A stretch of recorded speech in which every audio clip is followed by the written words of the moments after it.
வணக்கம் மக்களே. Big Boss season 8 இந்த சீசனில் அட்லீஸ்ட் ஒரு லவ் கண்டென்ட் வரும், லவ் அந்த அஃபெக்ஷன்ஸ் வரும் அப்படின்னு எதிர்பார்த்து லைட்டாக கொளுத்தி போட்டானுங்க. அதுக்குள்ளே முடிச்சு விட்டானுங்களே. நம்ம தர்சிகா, விஷால் 2 பேரும் அந்த கார்டன் ஏரியாவில் வாக் பண்ணிக்கிட்டே நடந்துக்கிட்டே பேசிக்கிட்டே இருக்காங்க. அந்த தர்சிகாவோட ஃபீலிங்ஸை பற்றி பேசுகிறாங்க.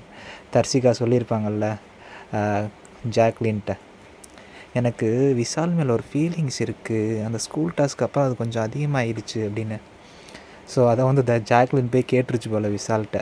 ஐ மீன் தர்சிகா பேர் நேம் யூஸ் பண்ணாமல், நீங்கள் 2 பேரும் பண்ணுறது சூப்பராக இருக்குது, க்யூட்டாக இருக்குது, அழகாக இருக்குது அப்படி இப்படின்னு போய் விஷால்கிட்ட கேட்டிருக்கும் போல்.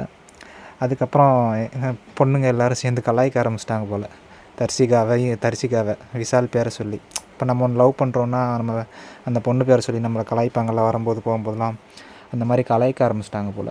ஸோ அதை வந்து விஷால் வந்து கேட்குறான், உனக்கு ஒரு ஃபீலிங் இருந்துச்சுன்னா நேராக என்கிட்ட வந்து சொல்லு, ஏன் தேர்ட் பர்சன்ட்ட போய் சொல்கிற அப்படின்னு. நான் வந்து ஜாக்லினை வந்து என்னோடய ஃப்ரெண்டாக பார்க்கல, நான் வந்து தேர்ட் பர்சனாக தான் பார்க்குறேன் அப்படின்னு விஷால் சொல்கிறாப்புல. ஸோ நம்ம தர்சிகா வந்து ஓகே அப்படின்னு சொல்லிக்கிட்டு இருக்காங்க. ஸோ அதாவது வந்து தர்சிகாவுக்கு வந்து ஒரு க்ரஷ் இருக்குது. பட் அதை வந்து விஷாலுக்கு வந்து அதை வந்து முட்டுக்கட்டை போடுறான். நம்ம விஷால் என்ன சொல்கிறான் அப்படின்னா, நம்ம வந்து வெளியே தெரியும் உன்னையும் என்னையும், ஆனால் இங்கே வந்ததுக்கப்புறம் நம்ம ஒரு பாண்டிங்கில் ஃப்ரெண்ட்ஷிப் ஆகிட்டோம். ஸோ எனக்கு ஒன்றுனா நீ வந்து கேர் பண்ணுற, உனக்கு ஒன்றுனா நான் கேர் பண்ணுறேன், ஸோ வந்து அதோடு நிறுத்திக்கிறலாம் அப்படிங்கிற மீனிங்கில் சொல்கிறான். ஸோ தர்சிகா என்ன சொல்கிறாங்கன்னா, இதுக்கு நான் தான் காரணமாயிட்டேன் போல், நான் தான் இதை எடுத்து வெளியே விட்டேன், அதனால தான் அவங்க பற்றிக்கிட்டு வருது. ஸோ அதனால தான் அவங்க கேலி பண்ணுறாங்க. நான் சொன்னதுக்கப்புறம் தான் அவங்க அந்த பாயிண்ட்டை பிடிச்சி கேலி பண்ணுறாங்க.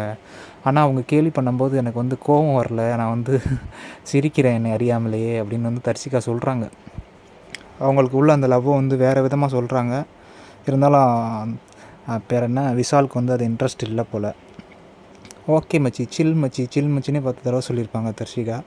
ஸோ தர்சிகா விஷால் லவ் அதோட முடிஞ்சிரும்னு நினைக்கிறேன். பட் ஃப்யூச்சரில் என்ன ஆகும்னு தெரில.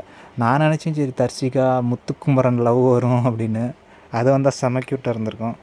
ஸோ இவ்வளோ தான் இது நடந்திருக்கு. ஸோ என்னென்னா தர்சிகா சொல்கிறாங்க வந்து, தர்சிகா வந்து இதுக்கு முன்னாடியே பவித்ராட்டையும் இதை பற்றி பேசியிருக்காங்க போல். ஸோ பிஃபோர் ஸ்கூல் டாஸ்க்கு முன்னாடியே. ஸோ அப்போவே இது நடந்திருக்கு. ஸோ அப்போ ஃபஸ்ட்லேருந்தே தர்சிகாவுக்கு வந்து விஷாலை வந்து பிடிச்சிருக்கு போல் இருக்குது.